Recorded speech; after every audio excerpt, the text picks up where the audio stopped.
Bună ziua! Bine v-am regăsit! Astăzi vom face ciocanele de pui la cuptor.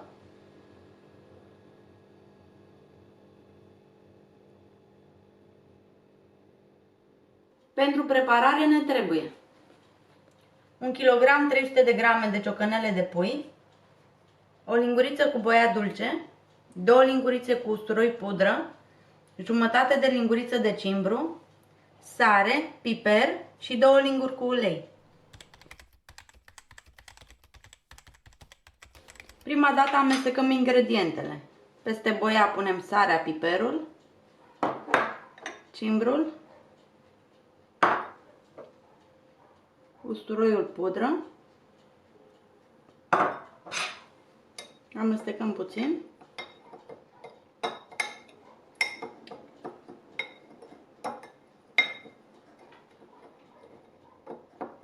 Și apoi punem uleiul.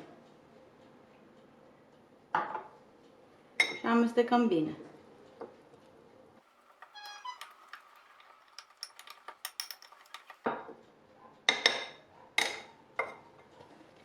Dăm amestecul deoparte. Ungem fiecare ciocanel în parte cu amestecul format.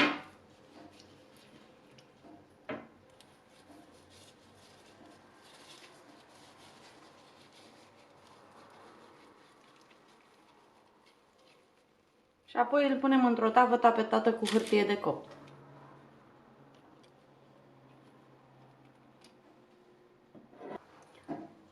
Punem tava la cuptorul preîncălzit la 200 de grade.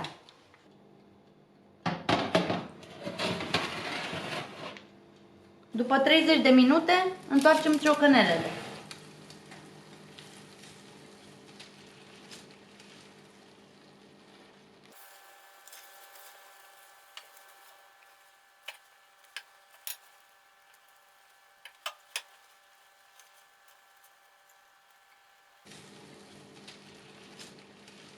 După o oră de stat în cuptor, ciocanelele sunt gata, așa că le vom scoate de la cuptor.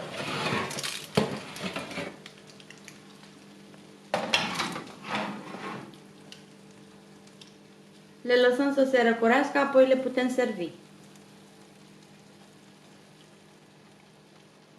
Vă mulțumesc că ați urmărit acest videoclip alături de mine. Dacă v-a plăcut și doriți să descoperiți mai multe preparate delicioase, vă invit să vă abonați la canalul meu. Vă doresc o zi plină de bunătăți și inspirație culinară.